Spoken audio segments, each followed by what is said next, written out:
Okay, that should settle us all up. You both have officially been served the cease and desist for any and all harassment in regards to quacking and various chicken sounds. Any particular back and forth regarding your typical business is still, of course, allowed, since we are all so disgustingly wealthy that any sort of fine is essentially just a pay-to-play for harassment. A fine is essentially a legal crime for a rich person.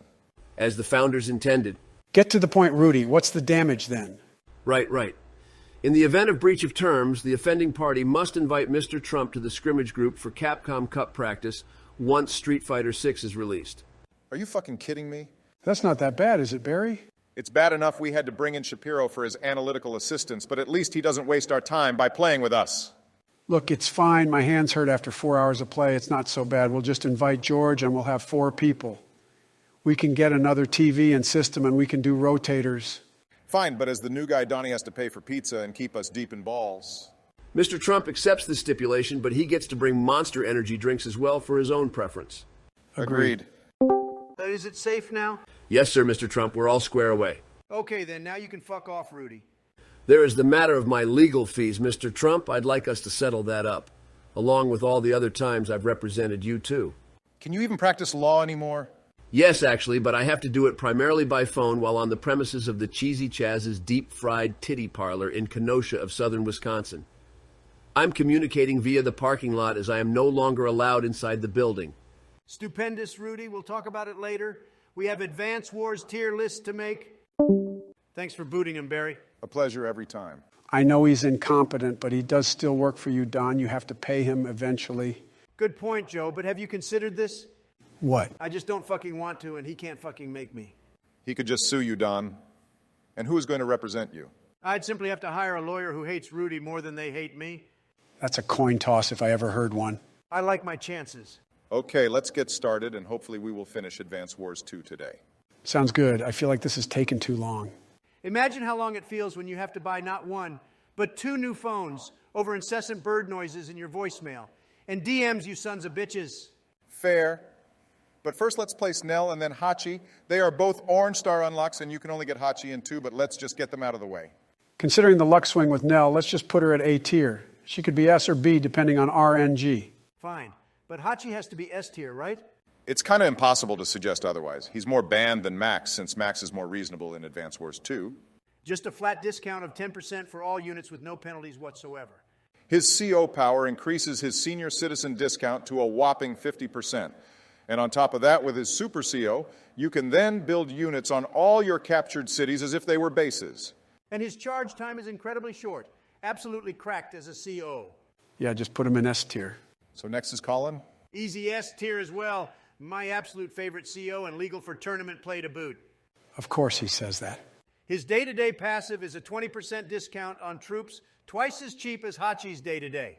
Yes, but his units all deal 10% less damage due to his inexperience. That's a net gain, worth every penny. In his CO power, Gold Rush is the fastest charging power in the game. Colin gets a small loan of $1 million from his father, increasing his current war funds by 50%. Pretty privileged if you ask me. I wasn't finished yet, Sleepy. And pair that with his super CO power, the power of money. The more war funds he has, the more powerful his units get. And both powers grant his units an additional 10% defense as the cherry on top. He's the son I never had and always wanted. Take a cold shower, Donnie. Colin is definitely a threat the longer the match drags on, but if you take advantage of his diminished power and rush him, most players will fold easy. I'm not most players. Whatever you say, Don. Colin is going in A tier, Donnie. You'll have to live with it. Put him on top of A, at least his power charges way faster than Eagles, especially in 2. Sure. I can accept that. Now we have Sensei. What a nightmare of a CO. His foot soldiers have 40% more power, and his battle copters have 50% more power, and battle copters were already great value for their cost to begin with. What a terrifying prospect. His vehicles and Navy have reduced attack strength as a balance, but the extra movement for transports is a nice plus. His CO powers primarily give his battle copters a boost of an insane 175%, and respectively they spawn infantry, and for the Super CO it spawns mech infantry on all captured cities, ready to move. You're forgetting they all spawn in with 9 HP, which means you can combine them together to create a fully healed unit with any extra HP being converted into war funds. He's so damn versatile. Same weakness with Eagle, that without airports he can't fully shine, but unlike Eagle, his vehicles are weaker. I feel a top B or low A rank is what we are looking at here. Let the scholars debate it. I think bottom A is fine. I can live with this decision. So for the last of the Allied forces in Green Earth, we have Jess. I like her. She has some real moxie. I'm going to have to say B tier. She is Sammy, but for vehicles, but weaker than Max. Jess is a very solid and straightforward CO, just as you'd expect of her.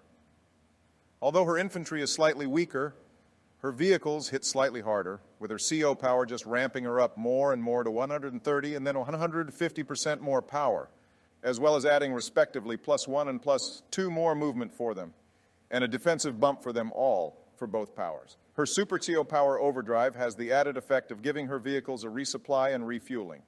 In a war of attrition, she will come out on top. Yeah, but how often do matches end up that way?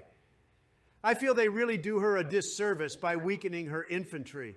If she is meant to be the ground specialist of Green Earth, let her be. They do finally do that for her in Dual Strike. Oh God, are we going to have to do a dual strike tier list next?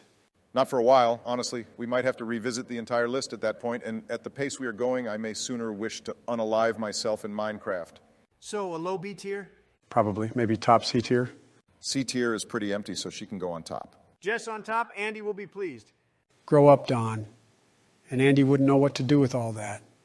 He's only into wrenches. Sonia literally bribed him with one. Wrenches over wenches, eh? Maybe he belongs in B under beta male? That's not a thing, Donald. Moving on, we got a whole lineup of black hole COs to talk about now.